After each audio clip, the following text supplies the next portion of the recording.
नमस्कार दोस्तों, मैं अंकुर उपाध्याय स्वागत करता हूं आप सभी का एक बार फिर से अपनी नई वीडियो में। और दोस्तों एक बार फिर बड़ी खबर आ रही है कमोडिटी मार्केट से, जहां पे चांदी रॉकेट होता हुआ दिख रहा है। बुरी तरीके से तेजी देखने को मिल रही है। 4% का सडन स्पाइक आता हुआ दिखा है सिल्वर प्राइसेस में, और चांदी पहुंच गया है 1,68,000। दोस्तों ये रीसेंट डेज का हाई हो गया है दोबारा से। चांदी जब रैली कर रहा था बड़ी वाली तो 1,72,000 तक गया था, मैं आपको बताना चाहूंगा। और चांदी पे शुरू से बहुत बुलिश रहा हूं मैं, और मैंने अपने व्यूअर्स को लगातार चांदी को लेकर एक ही चीज बोली है, ETF लेके बैठे रहो। और एक चीज और बोली है कि गोल्ड से ज्यादा रिटर्न बना के देगा ये आपको, गोल्ड से ज्यादा प्रेफर करेंगे चांदी को। आज के सेशन में चांदी में जो तेजी आई है, अभी तो नहीं पता किस रीजन से आई है, लेकिन इतना जरूर है कि बाजार की एक्सपेक्टेशंस पूरी ये हो चुकी हैं कि रेट कट आने वाला है 10 दिसंबर को। क्योंकि जो 40% पे एक्सपेक्टेशंस पहुंच गई थी, अभी 80% हो गई हैं। तो रेट कट यानी गोल्ड और सिल्वर के लिए तूफानी तेजी, और आज उसका इंपैक्ट हमें देखने को मिल रहा है। हालांकि सोना भी चलता हुआ दिख रहा है, 1,26,000 पार गोल्ड भी कर रहा है, लेकिन चांदी ने एक्सेप्शनल मूव दे दिया अचानक से। अभी जब मैंने अराउंड 7:30 बजे आप सभी के साथ एक अपडेट शेयर करी थी, जिसमें मैंने आपसे कहा था कि तेजी बन रही है बट कोई खास तेजी नहीं बन रही है, न्यूट्रल वे में था। उस समय चांदी अराउंड 1,64,000 समथिंग था, गोल्ड में 1,25,850 का भाव था। अभी चांदी 1,68 हो रहा है भाई साहब, 4,000 रुपये अचानक भागा है। शॉर्ट करने वालों की जिंदगी खत्म कर देगा चांदी, मैं बता रहा हूं। और मेरे को कोई आश्चर्य नहीं होगा अगर चांदी 2 लाख के करीब चला जाए जनवरी तक तो। और ये चीज मैंने पर्सनल लेवल पे अपने व्यूअर्स को कही है। तो बढ़िया मूव चल रहा है, एंजॉय कीजिए। कोई भी डिप आती है मौके तलाशिएगा, और दोबारा शॉर्टर्स ट्रैप हो रहे हैं, ऐसा मेरा मानना है। अब बढ़ते हैं आगे दोस्तों दूसरी खबर की तरफ, FII का डेटा। तो एक बार फिर FII की तरफ से सेलिंग फिगर ही आया है। इनको भारतीय बाजार पे कॉन्फिडेंस आ ही नहीं रहा है। मेरा मानना यह है कि जब हम पैसा लगाते हैं ना, तो हम देखते हैं हमारा पैसा कहां ज्यादा बन सकता है। मैं आपके सामने 4 घड़े रख दूं, जिसमें एक में 5% है, एक में 8% है, एक में 9% है, एक में 10% है। तो आप 10% की तरफ अट्रैक्ट हो गए। 10% वाले में लगाने का मतलब ये नहीं होता कि 5% वाला घड़ा खराब है या वो बेकार है।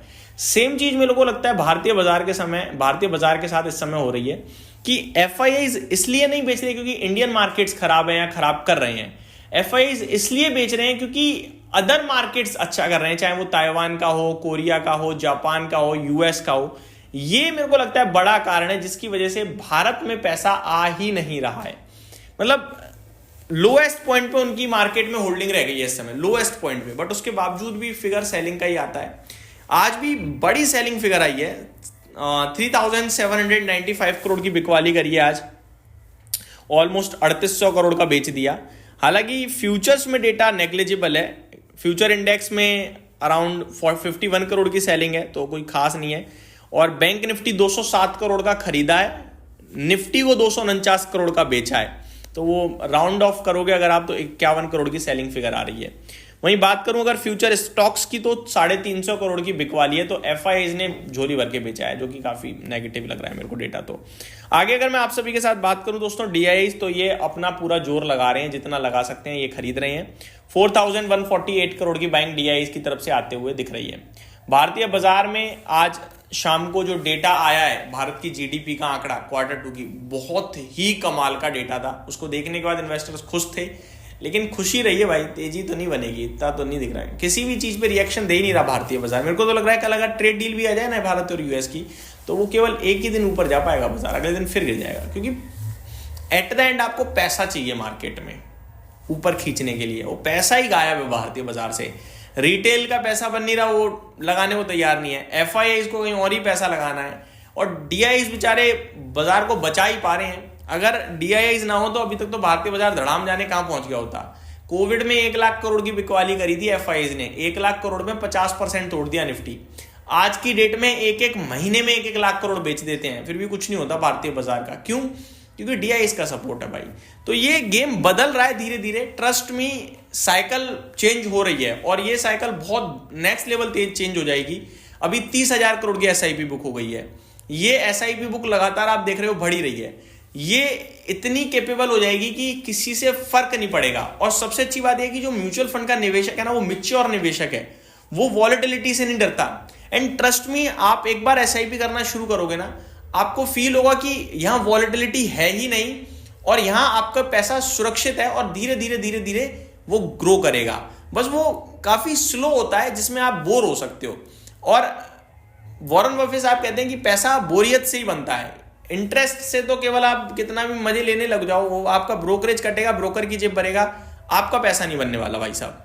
तो कहने वाली बात यह है कि अभी भारतीय बाजार पे जो ट्रस्ट करेगा, जो यहाँ पे भरोसा रखेगा, उसका पैसा बनेगा। और जो उठापटक उछल कूद ये वो ये करता रहेगा, उसका कुछ भी नहीं होने वाला, ये मैं आपसे कह सकता हूँ।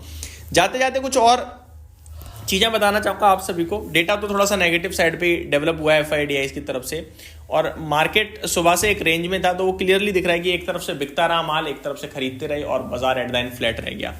स्टॉक स्पेसिफिक बात करूँ तो कोई बड़ी न्यूज़ ऐसी है नहीं जो आपके साथ मैं शेयर कर पाऊँ कि पर्टिकुलर स्टॉक्स के लिए। और वैसे भी वीकेंड है, वीकेंड के दौरान कुछ इन्वेस्टमेंट आइडियाज़, कुछ छोटी मोटी खबरें आप सभी के साथ डेफिनेटली डिस्कस करूंगा। बने रहिए चैनल के साथ। Thank you so much for watching this video. Good night guys.